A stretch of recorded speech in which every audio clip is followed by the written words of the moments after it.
0.1 का ये सबसे पहला सवाल है और यह सवाल का जो क्वेश्चन नंबर 1 है। और इस चैप्टर से इसमें टोटल कुल सवालों की संख्या 16 है और 16 गो में से एक सवाल वहां पर दिखेगा जो 5 अंक का होगा। एकदम फर्म हो जाओ कि इसी में से आएगा, इससे बदलता नहीं है। लेकिन कभी कभी यह करता क्या है, उदाहरण से भी क्वेश्चन डाल देता है, जो उदाहरण हम बताएंगे। चलिए, सबसे पहले सवाल कहता है कि सर्कस का एक कलाकार, ठीक है, एक 20 मीटर लंबे डोर पर चढ़ रहा है ना, तो चल रहा है जो अच्छी तरह से तनी हुई है और भूमि पर जो थे सीधे लगे खंबे के शिखर से बांधा है। यदि भूमि अस्तर के साथ डोर द्वारा बनाया गया कोण 30 डिग्री का हो तो खंबे की ऊंचाई की याद कीजिए। तो सबसे पहले देखिए, एक सर्कस का कोई कलाकार है और यहां पर एक भूमि पर जो है बच्चों एक खंभा गाड़ दिया गया है और यह खंभा गाड़ने के बाद एक कहीं पर बिंदु है ना, और उस बिंदु से इस डोर को जो है कहता है कि अच्छी तरह से तनी हुई है। मतलब इस डोर को जो बांधा गया है किसी बिंदु से, वह अच्छा तरह से क्या कर दिया गया, तान दी गई है। तो ये हमारे पास क्या है, यही जो ताना गया है ये हमारा डोर है। खंभा से, ये खंभा का शिखर है, ऊपर से बांध करके नीचे से बांध कर इसको अच्छा से तना गया और इसी पर जो सर्कस का कलाकार क्या कर रहा है, इसी डोरी पर चढ़ना चाह रहा है। यह कितना है, इस डोरी की लंबाई कर दी है 20 मीटर डोर है। तो अब कहता है कि इसके साथ, किसके साथ, भूमि के साथ। देखिए यहां पर कहता है कि डोर द्वारा बनाया गया कोण जो है 30 डिग्री का कोण है। तो कोण कहां बनेगा, इस भूमि के साथ यहां बोल दीजिए और चाहे यहां बोल दीजिए, दोनों में से कहीं पर हम 30 डिग्री रख सकते हैं। तो हम रखेंगे यहां पर 30, भूमि के साथ 30 डिग्री बना दिया गया। तब कहता है कि खंभे की ऊंचाई ज्ञात कीजिए। खंभा हमारे पास क्या है, ये है, तो इसकी ऊंचाई ज्ञात करना है। तो सबसे पहले खंभा को हम x मान लेंगे। तो लिखेंगे माना कि खंभे की ऊंचाई x मीटर है। तो खंभा की ऊंचाई हमारे पास x मीटर हो गया। तो देखिए इसमें क्या करना है कि देखिए हमारे पास सबसे पहले समझना है कि इसमें क्या है। तो ये हमारे पास t दिया हुआ है और ये हमारे पास h दिया हुआ है। और p और h कौन सा सूत्र होता है, तो p और h हमारे पास साइन का होता है। तो सबसे पहले यहां लिखेंगे साइन, और थीटा, थीटा जगह पर कितना डिग्री हो जाएगा, 30 डिग्री। साइन थीटा बराबर, साइन 30 डिग्री बराबर, तो साइन थीटा बराबर होता है p बटे h। तो p का मान हो गया a और b, क्योंकि इसके सामने की भुजा यहां पर p है तो p का मान लीजिए a और b, तो a b हो गया। और देखिए h क्या है, ac, h हुआ यहां पर ac। तो चलिए साइन 30 डिग्री का मान कितना होता है, 1/2, तो 1/2 हो जाएगा। और AB का मान कितना है, x, और AC का मान कितना है, तो यहां पर 20, 10 दूनी 20। अब देखिए यहां पर कुछ नहीं, एक गुना x, ठीक है। अब देखिए यहां क्या है, 1 और 10, तो इसका आंसर हो गया कि खंभे की ऊंचाई 10 मीटर। सवाल नंबर नेक्स्ट देखो, इसमें कहता है कि आंधी आने से एक पेड़ टूट जाता है और टूटा हुआ भाग इस तरह मुड़ जाता है कि पेड़ का शिखर जमीन को छूने लगता है, ठीक है, और इसके साथ 30 डिग्री का कोण बनाता है। पेड़ के 5 बिंदु की दूरी है ना, जहां पेड़ का शिखर जमीन को छूता है 8 मीटर है। पेड़ की ऊंचाई ज्ञात कीजिए। तो सबसे पहला ये हम लोग क्या बात करेंगे, यहां पर एक पेड़ है बच्चों, यहां पर एक पूरा पेड़ है। अब यहां से अंधड़ आता है और अंधड़ आकर के यह पेड़ जो है, यहां पर जमीन है, यह पेड़ जो है अंधड़ आने के बाद पेड़ जो है टूट जाता है और टूटा हुआ भाग जो है, ऊपर वाला जो सिर वाला भाग है, मतलब ये वाला भाग जो है, यहां पर क्या होता है कि जमीन को क्या करने लगता है, छूने लगता है। तो यहां पर ए कर दीजिए और ये टूटा हुआ भाग को हम डैश से दिखा दिए और ये वाला ओरिजिनल भाग यहां आ गया है, बी सी। अब देखिए टूटा हुआ भाग जमीन को छूने लगता है और छूने वाला जो भाग होता है, जो सिर वाला भाग होता है, वह कितना दिखा रहा है, 30 डिग्री का कोण यहाँ पर जमीन से बनाता है।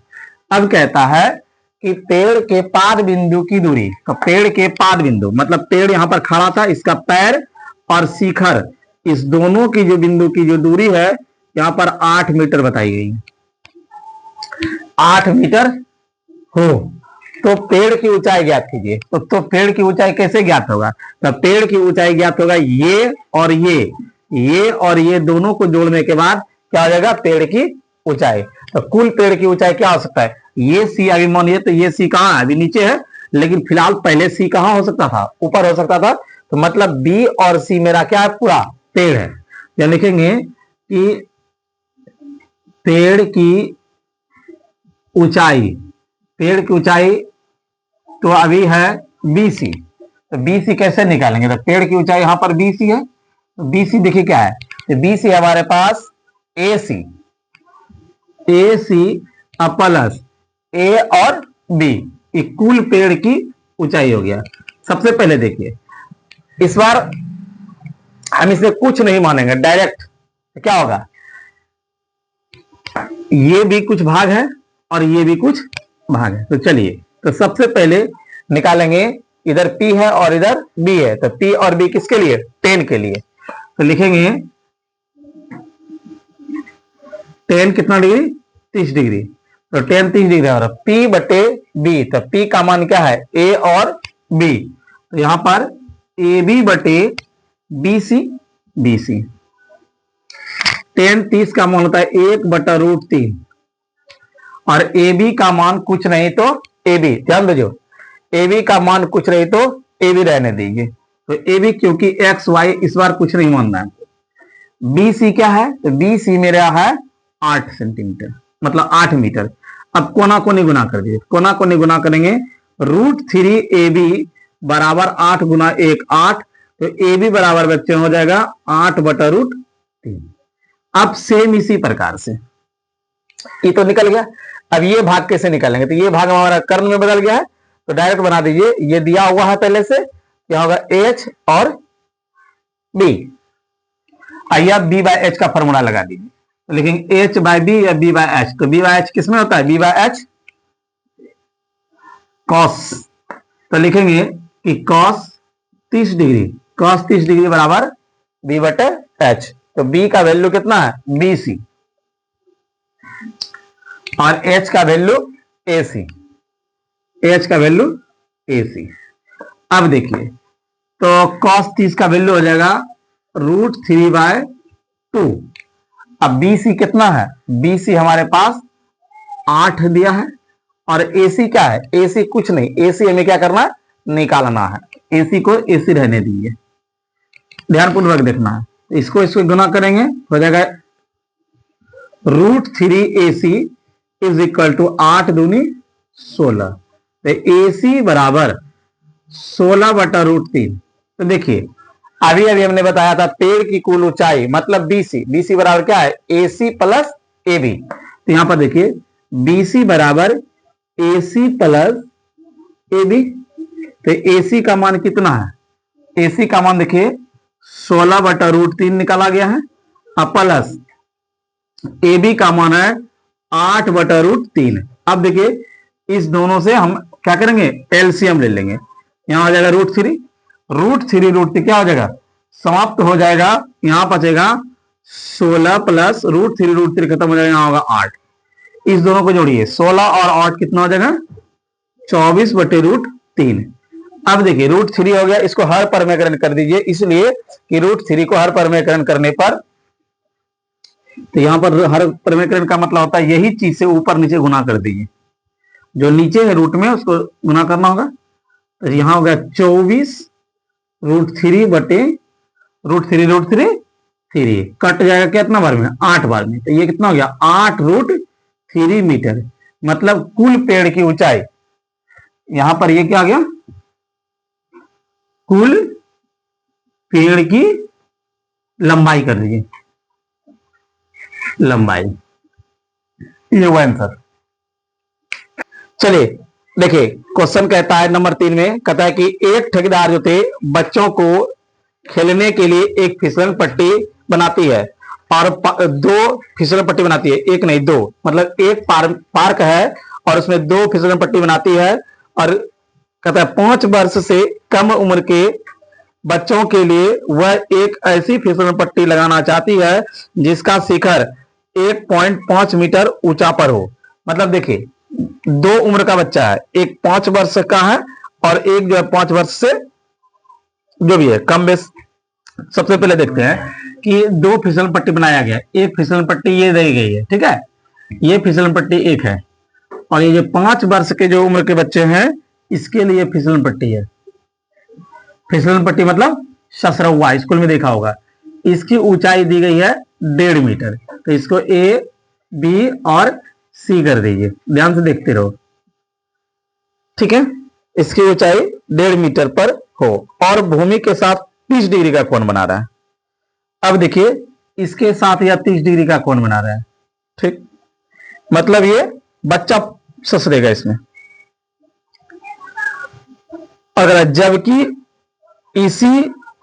इससे अधिक उम्र के बच्चे, मतलब 5 वर्ष से अधिक वर्ष उम्र के बच्चे जो है 3 मीटर की ऊंची पर अधिक ढाल, या देखिए इसके बाद जो है ये जो फिसलन पट्टी बना रही है इसका ढाल जो इतना दिख रहा है ये बहुत ज्यादा खड़ा कर दिया गया है, ठीक है। तो इसके साथ बोल रहा है कि ये इसके साथ जो है वह 60 डिग्री का कोण बनाती है। तो प्रत्येक स्थिति में फिसलन पट्टी की लंबाई क्या होगी? तो ये पूरा जो दिया गया है ये 3 मीटर है, ठीक है। देखो आराम से समझ जाओ। एक ठेकेदार था, वह एक ठेकेदार ने क्या किया, फिसलन पट्टी लगाया। क्या वो एक फिसलन पट्टी ये है और एक फिसलन पट्टी ये है।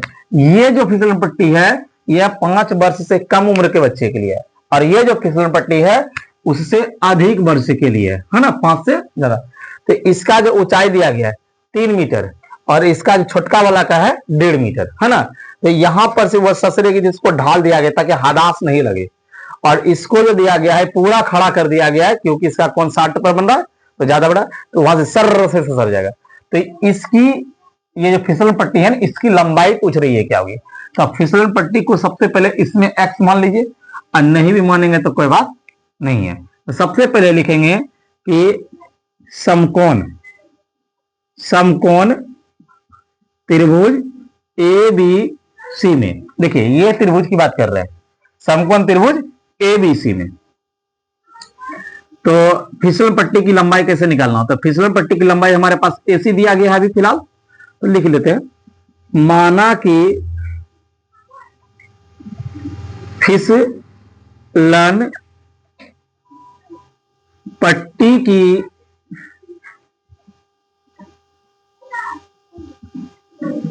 लंबाई x मीटर, तो हमने इसको x माना।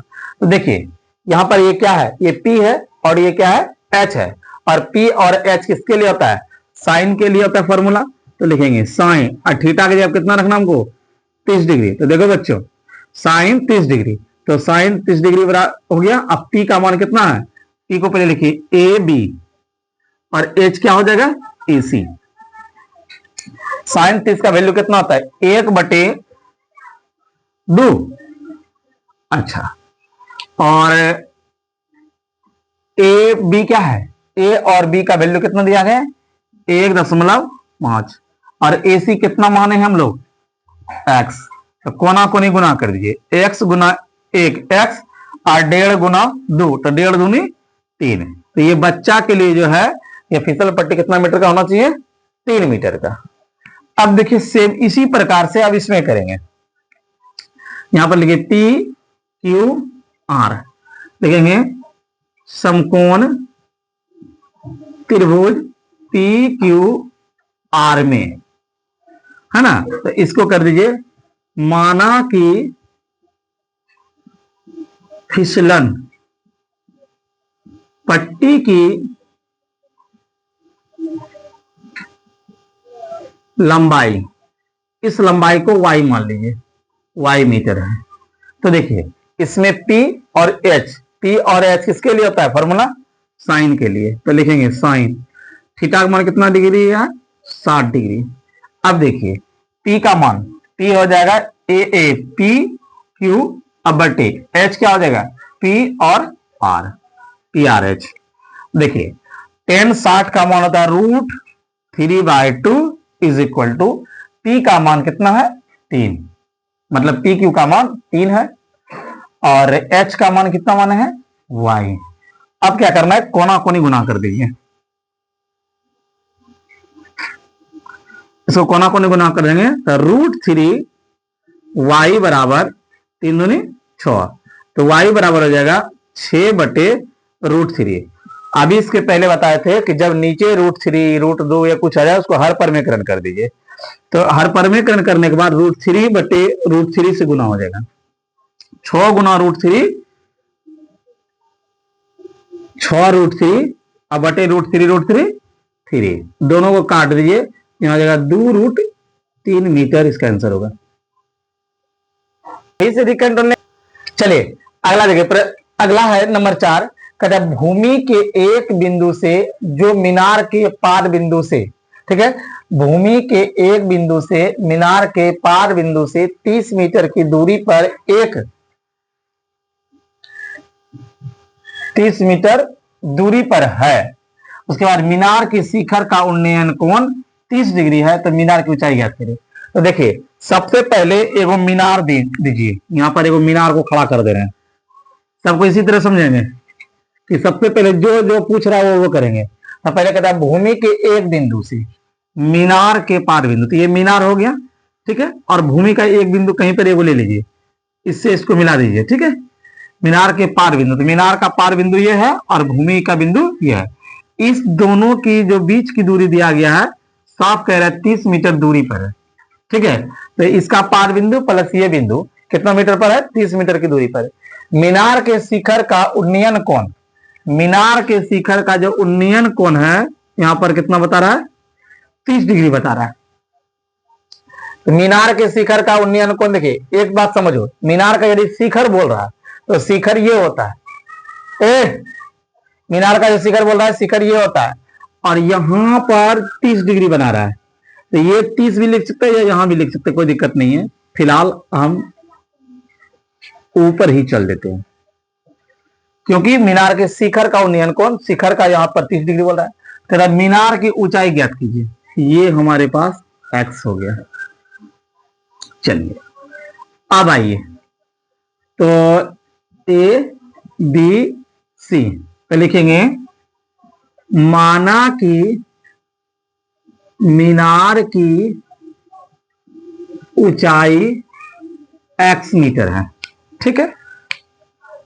अब क्या करना है, माना कि ऊंचाई x मीटर है, अब मेरे पास देखेंगे कि क्या क्या हमारे पास दिया हुआ है, तो हमारे पास h मान लिए हैं, तो h भी मिल चुका है और आधार तो पहले से दिया हुआ है, तो P और B, तो P और B किसके लिए 10 के लिए, तो P और B यदि 10 के लिए है तो हम क्या करेंगे, यहां पर लिखेंगे, पहले लिखेंगे समकोण, समकोण त्रिभुज ए बी सी में, ये ऐसा जरूर लिखना है क्योंकि हमने क्या माना पता कैसे चलेगा, तो लिखेंगे समकोण त्रिभुज ए बी सी में, तो लिखेंगे 10 कितना डिग्री, थीटा का मान है 30 डिग्री। अब लिखिए कि P बटे B, तो P अभी देखिए क्या है, तो इसके सामने की भुजा को यहां पर P बोलेंगे, तो P हमारे पास हो गया BC, अच्छा, और A और B, A भी मेरा आधार हो गया क्योंकि ये सामने P हो गया तो ये हो गया, और ये मेरा कभी बदलता नहीं है, ये हो जाएगा मेरे पास AB। तो tan 30 का मान होता है 1/√3, और इसके सामने की भुजा P, तो P हमारे पास क्या है BC, BC का मान कितना है 30 डिग्री, अब बटे यहां हो गया x, कोना को नहीं गुना कर देंगे तो x बराबर हो जाएगा 30√3, देखो यहां पर कितना करना है 30 इधर कर दीजिए, तो यहां पर हो जाएगा सॉरी tan 30 डिग्री, यहां पर इसके सामने की भुजा, एक सेकेंड, इसके सामने की भुजा P, तो P हमारे पास हो गया AB, अब B हो गया हमारे पास BC, तो 1/√3, और इसके सामने की भुजा P क्या है हमारे पास x, और यहां है 30, कोना कोनी गुना करेंगे तो रूट 3x बराबर 30 डिग्री, तो x बराबर 30 बटा रूट 3। अब हर पर में करण कर दीजिए, तो यहां हो जाएगा 30 रूट 3 अब बटे 3, काट दीजिए इसको 10 बार में, तो x बराबर हो जाएगा 10 रूट 3 मीटर।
देखो साइन 60 डिग्री बराबर ए बटे ए सी, ए बी बटे ए सी। अब देखो साइन 60 का मान √3/2 और ए बी का मान है 60 डिग्री और ए सी का मान x। अब क्या करना है, इसको कोना कोनी गुना करना है, √3 इंटू एक्स हो गया √3x, इसको 60 दूनी 120, x बराबर 120 बटा √3। अब देखिए इसको क्या करना है, √3 से हर पर में करण कर दीजिए, √3 बटा √3, यहां हो जाएगा 120 √3 बटे √3 काट दीजिए, 4 पे 12, यहां हो जाएगा 40 √3। तो ये पतंग की डोर, पतंग की डोर की लंबाई बराबर 40 √3 मीटर, आंसर।